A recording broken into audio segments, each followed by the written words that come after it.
The new Crosstrek represents what Subaru does best, and it just got better. Today, I want to highlight what makes this my go-to recommendation, along with what's new. The big news is that the bulk selling premium trim will now have the 2.5-liter engine. And it does that without demanding any more of a premium over the base trim. This does not mean that it's the cheapest car in the segment, but for under 30 grand, the inclusion of the 2.5-liter makes the Crosstrek harder to argue against than $20. And while I won't pay you to subscribe and hit the notification bell, consider doing so if you'd like to see more fun, detailed car content. Thank you. I'd also like to give a shout out to the knowledgeable folks over at Royal on the Eastside in Bloomington, Indiana for letting me test drive this Crosstrek. Royal has been servicing the community here for 55 years. If you're in the market, check them out. The first reason why I think this is such a compelling car is because it rides and handles like a more expensive vehicle. No matter what the road surface looks like, the Crosstrek stays glued to the pavement like a cartoon prank. The suspension soaks everything up quick and keeps this poised. Without really sacrificing comfort, this thing is forgiving. Even if the road has very few redeeming qualities, the Subaru smooths it out well. And partially because every Crosstrek uses a flat engine with a lower center of gravity, the comfortable, soft suspension does not come at the cost of handling. Body roll is present, but well under control. The steering is precise. This uses a new dual pinion setup, which eliminated the vagueness on center that the previous car had, and does make it feel, I think, more natural than many of its competitors. It also has a light weight to it, which helps make this easy to drive. But if you're looking for a more engaging car, I think the Mazda CX-30 will fit the bill, because this doesn't really build up as you're going through corners. It's not about being fun necessarily as much as it's about being predictable. This handles with the confidence of a tenured professor, but the forgiveness of a loving parent. And while I might not love the powertrains, and they do sound like commercial grade blenders, I'm still going to label the engine as a selling point. The 2-liter Boxer 4 on the base model is fine, but leaves much to be desired. And the 2.5 satisfies some of those aspirations. With most trims now, I'd say passing power is good. It's not quick. I did do a 0 to 60 test, and honestly, flat out, the CVT transmission limits both of these off the line, so there wasn't a huge difference in the numbers. This just feels more relaxed without really getting worse gas mileage. In fact, for an all-wheel drive crossover, it really doesn't sip much at all. Some other competitors do offer torquey hybrid options, and I'd love to see something like that in the Crosstrek, but I think for a lot of people, the 2-liter will have just enough pep to get by. But because the premium isn't much more cash, I now highly recommend going for the more punchy 2.5. I'm happy that either Boxer is pretty simple. From a DIY perspective, many things in this engine bay look easy to access, though the spark plugs might take some extra effort. And over the years, Subaru has been refining this CVT. From low speeds, it doesn't lurch or hesitate. It kicks down the moment I want it to. It's very much an appliance at its core, but in this segment, I don't really see that as a drawback, and if you do, then your choices are really limited to the Mazda CX-30 or the Mazda CX-30. Just like that car, this comes with standard all-wheel drive, but better.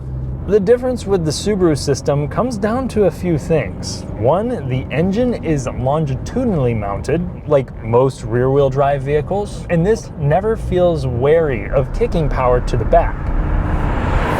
And it's the only car in the class to send torque to each wheel full time. It also allows the use of equal length drive shafts. This eliminates torque steer, making for a vehicle that feels very balanced when traction is limited.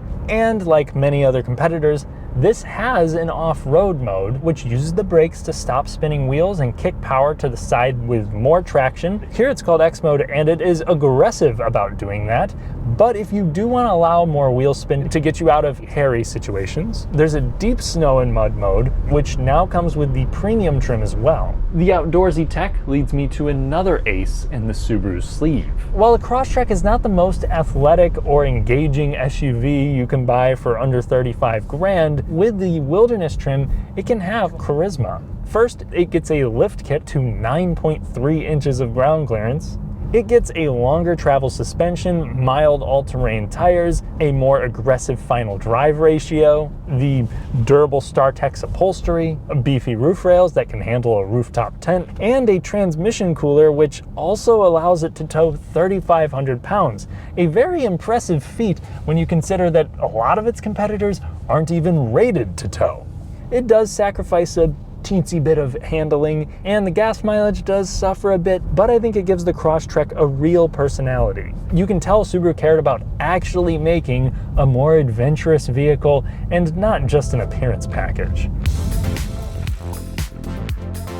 Most people might not need all of what the Wilderness offers, but I think they will appreciate the versatility and comfort of this interior.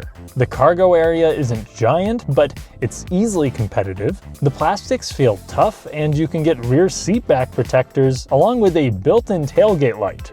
There's also little water bowl holders for dogs or Crosstrek cargo captors. Rear seat dwellers are greeted with good headroom and legroom. I'm 6'3" and I can fit behind myself, though unfortunately no rear console vents are available. Up front we have some decent storage along with cheap yet durable feeling materials. With the base and premium, it really feels like a purebred econobox. While the limited might pamper you with a few more things that are wrapped in leather, you're not going to find a bunch of soft touch materials or upscale accenting. I'm not mad at this utilitarian approach, but it does make having this giant 11.6-inch touchscreen a little confusing. I'm glad that they at least give you some buttons and knobs for the things you'd want to adjust quickly, but the screen itself also feels undeniably cheap.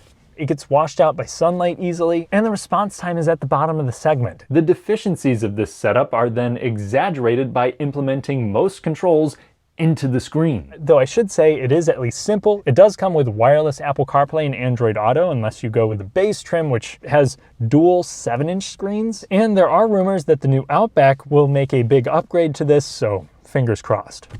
One of the biggest quiet improvements to this generation were the seats. I have so much better support, especially for my back. And if you lay on the packages like a lazy postal worker, you can get lumbar adjustment, heated front seats, a punchy Harman Kardon sound system with a subwoofer, and a leather-wrapped wheel, which actually, compared to the competition, is not really that much equipment. A lot of its foes can get more amenities, and you can spec some Crosstreks past 36 grand. The Subaru is about utility first.